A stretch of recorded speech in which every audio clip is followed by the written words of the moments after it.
அஸ்ஸலாமு அலைக்கும் வரஹ்மத்துல்லாஹி வபரகாத்துஹு. கணவனுக்கு செய்ய வேண்டிய கடமை அப்படிங்கிறத பற்றி இன்றைக்கி நம்ம தெரிஞ்சுக்கலாம். பெண்கள் தங்கள் கணவருக்கு செய்ய வேண்டிய கடமை அப்படிங்கிறது ஏராளமாக இருக்குது. எந்த பெண் தன் கணவன் திருப்தி கொண்ட நிலையில் மௌத்தாகி விடுவாளோ அவள் ஸ்வர்க்கத்தில் நுழைவாள் என்று பெருமானார் ஸல்லல்லாஹு அலைஹி வஸல்லம் அவர்கள் கூறியுள்ளார்கள்.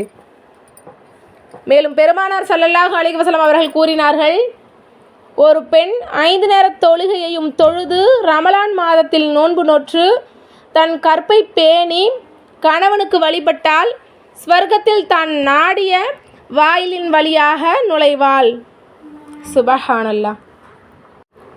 அண்ணல் நபி ஸல்லல்லாஹு அலைஹி வஸல்லம் அவர்களிடத்தில், யா ரசூலுல்லாஹ், எந்த பெண் சிறந்தவள் என்று ஒரு சஹாபி கேட்டார். அதற்கு நபி ஸல்லல்லாஹு அலைஹி வஸல்லம் அவர்கள் கூறினார்கள், கணவன் அவளை பார்த்தால் அவனை சந்தோஷமாக்குவாள். அவன் ஏதாவது உத்தரவிட்டால் உடனே செய்து முடிப்பாள். கணவனின் விருப்பமின்றி அவனுடைய பொருளை செலவு செய்ய மாட்டாள். இப்படிப்பட்ட பெண் சிறந்தவளாவாள் என கூறினார்கள். பெரும்பாலான பெண்கள் கணவனை எதிர்த்து பேசுகின்றார்கள்.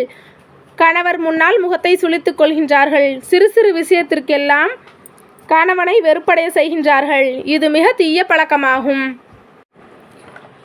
கணவனை வெறுப்படைய செய்வதால் ஏற்படும் வேதனையை பற்றி நபி ஸல்லல்லாஹு அலைஹி வஸல்லம் அவர்கள் கூறினார்கள். 3 நபர்களின் தொழுகை அல்லாஹ்விடத்தில் ஒப்புக்கொள்ளப்படுவதில்லை. அவர்களின் எந்த நன்மையையும் உயர்த்தப்படுவதில்லை. அவர்கள் ஓடிப்போன அடிமை அவன் தன் எஜமானிடம் திரும்பி வரும் வரை, கணவனின் வெறுப்புக்கு ஆளான மனைவி, போதையில் இருப்பவன் போதை தெளியும் வரை என பெருமானார் ஸல்லல்லாஹு அலைஹி வஸல்லம் அவர்கள் கூறினார்கள். கணவனுக்கு நன்றி இல்லாமல் நடத்தல் மிக தீய பழக்கமாகும். பெண்களிடத்தில் இந்த பழக்கம் அதிகமாக உள்ளது. கொஞ்சம் மனதில் ஏதாவது ஏற்பட்டுவிட்டால் உடனே கணவனின் எல்லா உதவிகளையும் மறந்து விடுகின்றாள். ஹதீஸில் வருகின்றது, ஒரு முறை பெருமானார் ஸல்லல்லாஹு அலைஹி வஸல்லம் அவர்கள் ஹஜ்ஜு பெருநாள் தொழுகைக்கோ நோன்பு பெருநாள் தொழுகைக்கோ போய்க் கொண்டிருந்தார்கள். பாதையில் பெண்களை கடந்து செல்லும் சூழ்நிலை ஏற்பட்டது.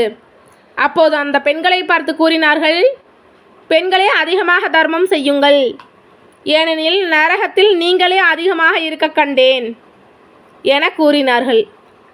இதை கேட்ட பெண்கள், யா ரசூலுல்லாஹ், ஏன் என்று கேட்டார்கள். அதற்கு நபி ஸல்லல்லாஹு அலைஹி வஸல்லம் அவர்கள், நீங்கள் அதிகமாக சபிக்கின்றீர்கள், கணவனுக்கு நன்றி கெட்டத்தனமாக நடக்கின்றீர்கள் என பதிலளித்தார்கள். ஒரு ஹதீஸில் பெண்களின் நன்றி கெட்ட தன்மையை பற்றி பெருமானார் ஸல்லல்லாஹு அலைஹி வஸல்லம் அவர்கள் கூறினார்கள், நீண்ட காலம் வரை கணவன்மார்கள் பெண்களுடன் நல்ல முறையில் நடந்து கொண்டாலும் எப்போதாவது ஏதாவது குறை ஏற்பட்டுவிட்டால் உடனே உன்னிடம் நான் எந்த நல்லதையுமே கண்டதில்லை என்று கூறுவாள். நபி ஸல்லல்லாஹு அலைஹி வஸல்லம் அவர்கள் கூறினார்கள், எந்த பெண் தன் கணவனிடம் நன்றி கெட்டவளாக நடந்து கொள்கின்றாளோ அவளோ அவனிடம் தேவை உள்ளவளாகவும் இருக்கின்றாள். அவளின் பக்கம் கோபத்தின் காரணமாக அல்லாஹ் பார்க்க மாட்டான். வஅஊது பில்லாஹ், அல்லாஹ் பாதுகாப்பானாக. பெண்கள் அதிகமாக சபிக்கின்றார்கள். அதாவது ஒவ்வொரு பேச்சுக்கும் சபிக்கிறார்கள், ஏசுகிறார்கள். இன்னார் மீது அல்லாஹ்வின் சாபம் உண்டாவதாக, இன்னார் நாசமாகட்டும், இன்னாருக்கு மௌத்து வரட்டும், இன்னாருக்கு வீடும் கடையும் தீப்பற்றி எரியட்டும் என்றெல்லாம் பெண்கள் திட்டுகின்றார்கள். அல்லாஹ் இத்தகைய விஷயங்களை விட்டும் நம்மை பாதுகாப்பானாக. ஆமீன். பெண்களே, கணவனின் கடமையில் குறை வைக்காதீர்கள். அவருடைய அன்பை பெற்று அவரை திருப்திப்படுத்துங்கள். அல்லாஹ் நல்லருள் புரிவானாக. ஆமீன். இந்த பதிவு உங்களுக்கு பிடித்திருந்தால் இந்த சேனலை லைக் பண்ணுங்கள், சப்ஸ்கிரைப் பண்ணுங்கள். அல்லாஹ் போதுமானவன். அஸ்ஸலாமு அலைக்கும் வரஹ்மத்துல்லாஹி வபரகாத்துஹு.